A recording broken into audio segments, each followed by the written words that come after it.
Hello guys, kumusta ang lahat? Kumusta kayong lahat? Welcome back dito sa aking YouTube channel. Binago natin ang pangalan dito sa ating YouTube channel, Mayor Digong 2.0. Kasi yung channel na ito ay ang upload natin dito ay mga about kay former President Rodrigo Duterte. Basta about sa mga Duterte, yung ating mga topics dito, ang ating mga upload dito about sa politics. Meron tayong mukbang din dito. Meron din tayong cooking at travel vlog. Pero sa ngayon, dito tayo mag-focus sa politics kasi wala pa tayong time na mag-travel vlogs kasi nasa kulungan pa tayo. Pag nasa labas na tayo, pwede na tayo mag-travel vlogs. Pwede na tayo mag-mukbang, magluto, kung saan-saan. So, ngayon, mag-focus tayo dito sa politics. Malapit ng eleksyon at ngayong mga buwan na ito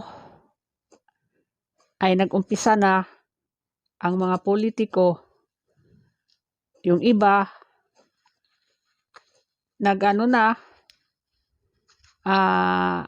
hinay-hinay na ng pamimigay ng mga kung ano-ano.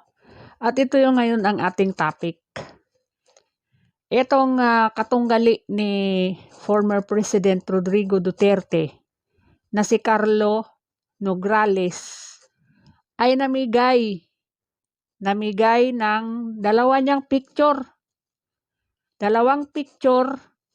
at ang bayad ay 50 pesos, 50 pesos.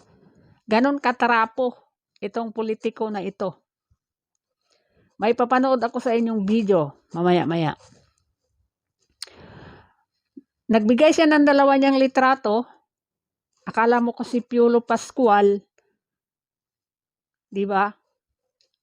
At binigyan niya ng 50. Mismo yung babae, yung nakatanggap ng litrato, nagsabi na binigyan siya ng 50 pesos. Ganon mura ang boto ninyo. Naghalaga na lang ng 50 pesos. Mas mahal pa ang bigas. Mas mahal pa ang kilo ng bigas kaya dyan sa boto ninyo. Diba? Ganon, tanungin ko kayo, tatanggap kayo? 50? Kahit siguro 1,000, 2,000. Siguro 2,000, 1,000, meron tatanggap na dyan. 500 nga, may tatanggap eh. Oh, may tumanggap nga 50, 100, 200, dahil nga sa hirap ng buhay. Ganon katrapo at ganon kababa ang tingin ng mga politikong ito sa atin na mga mahihirap.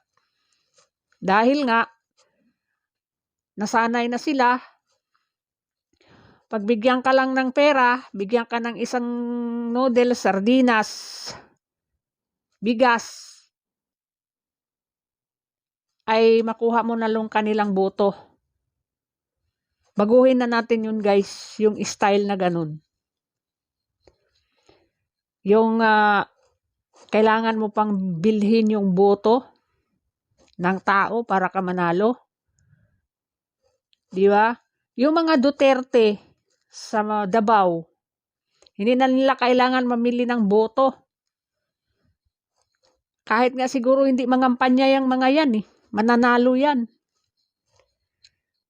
Kasi Tatay Digong, si former President Rodrigo Duterte, matanda na, 80 na yan. 80 na. Na sunod na yung niya, nasunod na ng mga anak niya, hanggang sa mga apo niya, politiko na. Sinunod ang kanyang mga yapak.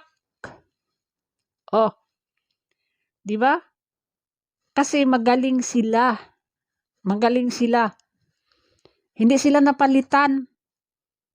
Kahit sino pang bumangga diyan, hindi mananalo. Alam nyo, yung iba diyan, tumakbo lang yan. Akala nyo tumakbo yan para manalo. Tumakbo yan dahil sa budget. Kapag ang isang politiko ay nasa ilalim or isang membro ng partido, may budget yan pag eleksyon. Malalaki ang budget niyan, billion. Example na lang, bigyan ka ng 1 billion budget sa eleksyon. Gastusin mo yung 500 million. Meron kang natilang 500 million. O ganun, mamigay ka 50. O kapalit ng picture mo. O, di ba, maubos ba yung billion mo? Hindi.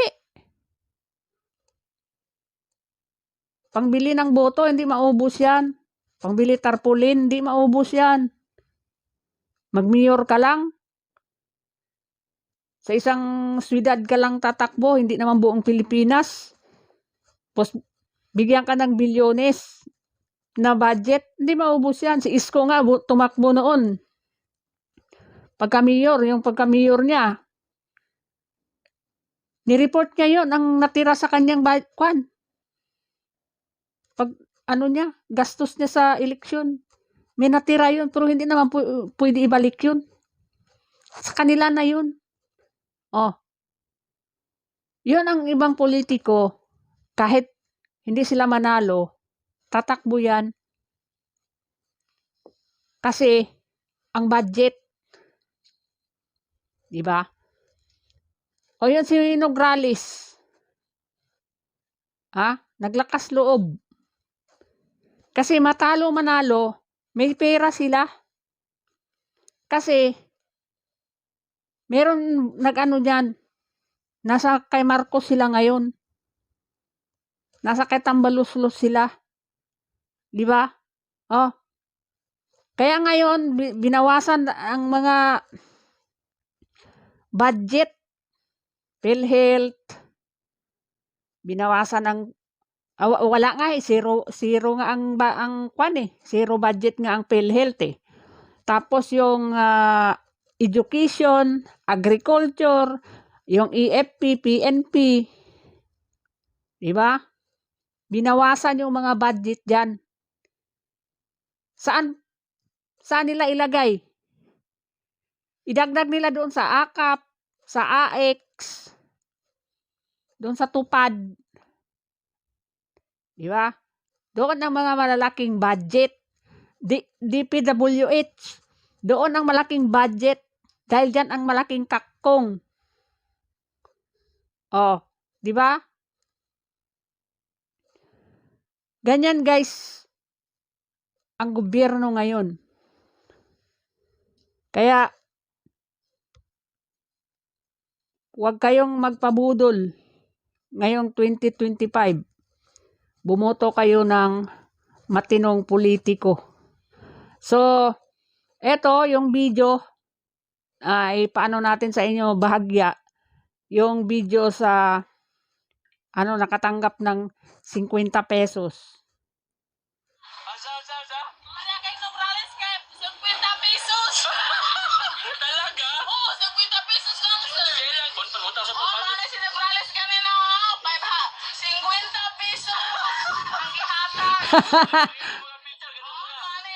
Nograles naghatag. 50 lang. 50 lugi sa mga pamasay. Taxi pa dyan mismo. Mga viewers.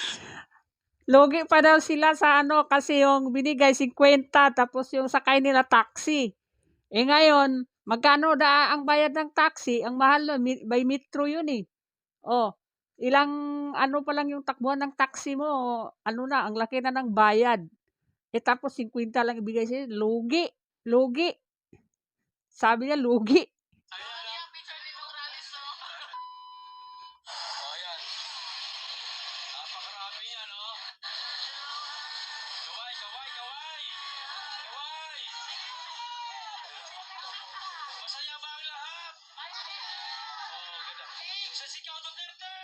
Duterte! Duterte! Duterte! Di ba? Saya. Oh, yan yun. Di ba? Ewan ko lang ha, kung may ganito sa ano ha.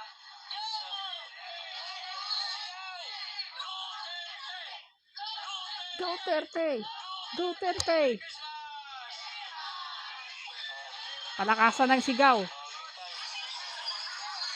Palakasan ng sigaw. Duterte! Tingnan natin kung may sisigaw Nograles. No?